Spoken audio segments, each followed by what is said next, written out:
Uh, I am Avi sir. Now I am in your history class, you know.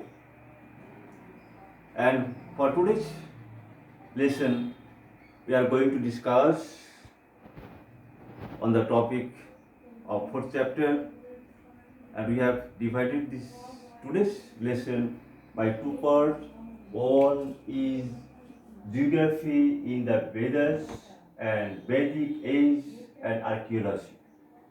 We know the all historical evidence are available in Vedic literature. As we are reading our Vedic age, and the Vedic literature is the most important historical evidence to discover or to explain the Vedic period of our Indian history. For this context, I would like to mention an important thing that in our history, in our Indian history, we have divided our total historical period by three parts and three age group also. That is ancient. That is ancient. And ancient period of our Indian history up to 1206. Why? We have taken this year, that's in 1206, because Delhi Sultanate was founded in this year and medieval history of India was started from this year. And this medieval period was existed up to 1707. And two important things happened in this period. One is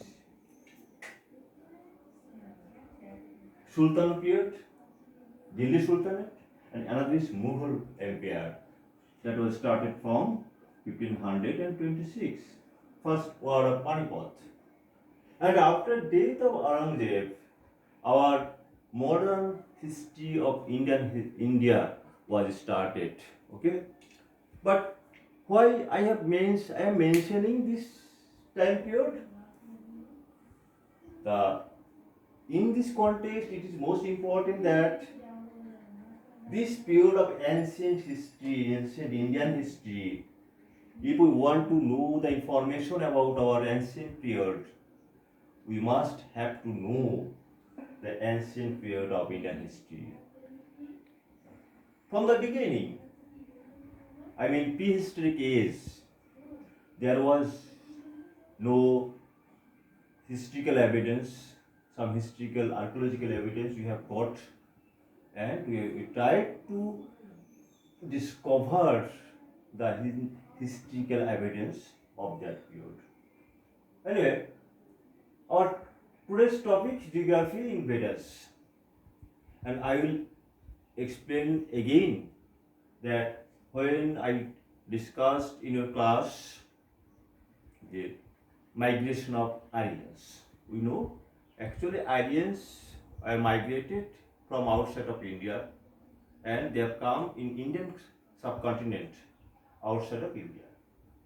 At the time of their coming, they described the natural beautification of that period, natural site, hill, rivers, and etc. So, to reconstruct our history, the Vedic literature is most dependable source of Indian history. And this period, we found that they have mentioned two rivers, that is Indus and another Saraswati. Though till now the river Saraswati have no traces at present time, but Indus river is also existed now, and we know the Indus Valley civilization was flourished besides the Indus river. You know, when we told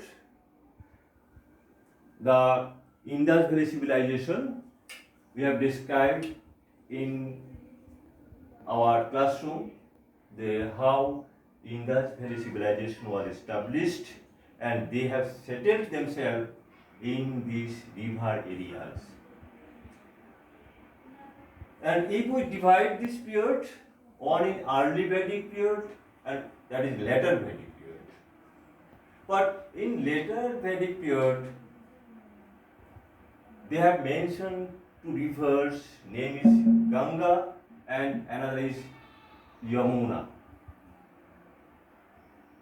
And this Aryan civilization was flourished in these Gangetic plains of river Ganges and Jamuna also.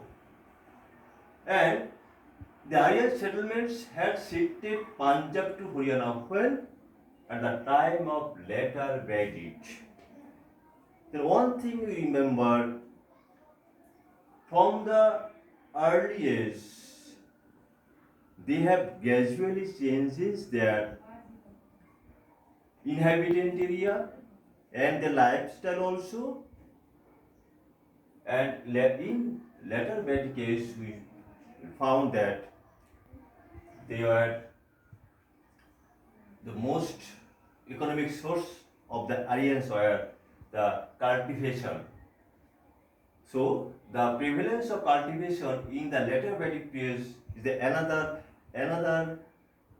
important aspect of that period. Then this Ganges and another Yamuna Nadi, Jamuna river. But one thing you remember, there was no mention. They have not mentioned the some hill areas, and they have mentioned the areas just like Himalayas, that is Himbat Parvat, and in Rigved, the Musbanta peak in Kashmir also mentioned in their literary work. So but though there is no mentioning of the Bindas, many rivers have been recommended in the Rig Veda. It seems that the earliest Aryan settlement were near those rivers, that is Indus and Saraswati. Okay. Then another thing, India is no longer possible to trace the river Saraswati that finds mention in the Rig Veda. Rig Veda people are not much acquainted with the Ganges and Yamuna valley, and only the end of the Rig Veda do this river find mention. And another thing they have mentioned, Vedic people have mentioned in their literary work that Sapta Sindhu. Sapta Sindhu. What is Sapta Sindhu? In early Vedic age, the people of early Vedic age are acquainted with modern day Afghanistan and northwest frontiers of Pakistan, Indus and tributaries to its coast formed the core area. That is core area where the early Vedic people lived is known as Sapta Sindhu. What is Sapta Sindhu? Where the early Vedic period people lived, and that was their core area of living. That is called as Sapta Sindhu. In the later Vedic period, they have transmitted their livelihood, their lifestyle up to prevalence of cultivation that I have mentioned already, and the Ganga and Indus and Jamunas, though that was the village culture was started at the period, that is later Vedic period.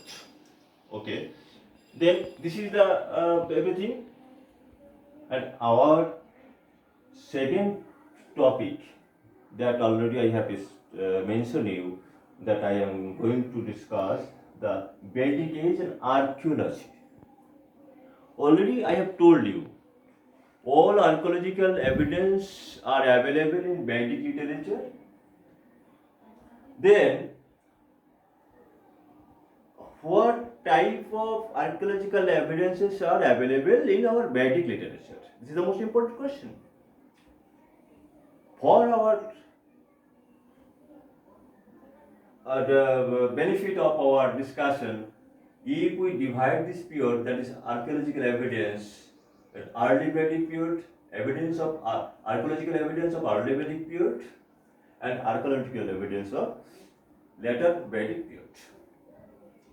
In early Vedic period, though I have mentioned you in your classroom during when we read or Indus Valley civilization, the copper and bronze are the two metals were available in this period of early Vedic period.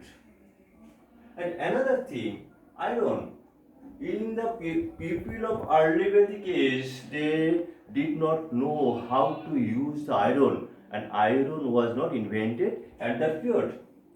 But after early Vedic, I mean in the period of later Vedic age, iron was discovered and they habituated to use the irons to improve their livelihood. And horse is another domesticated animals also available. They used horses to draw the chariot, and the main weapons of that period was bows and arrows. And another thing I would like to mention you some pottery. Pottery, that means handmade substance also existed here, just like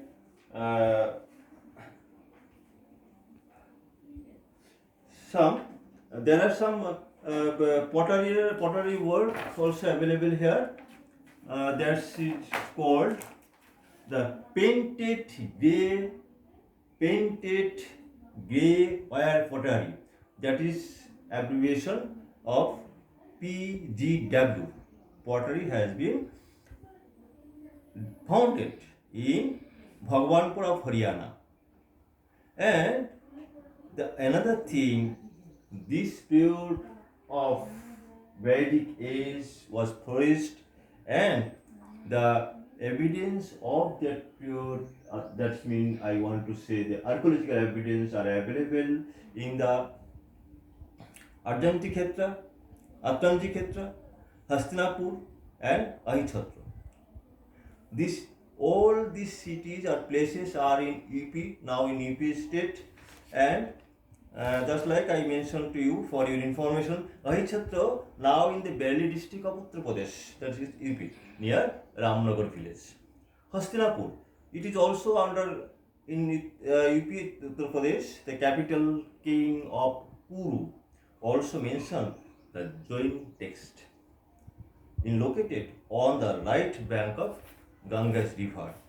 Another thing, the Buddhist temple, what is Arjanti Khetra, Atlanti Khetra is a prehistoric and historic excavated archaeological site on the bank of Kali river. That's the tributary of Ganges, and this was the first mention by Sir Alexander Cunningham in 1862. These are the most important things that I have already mentioned you. Okay, then I will discuss our next topic in our next class.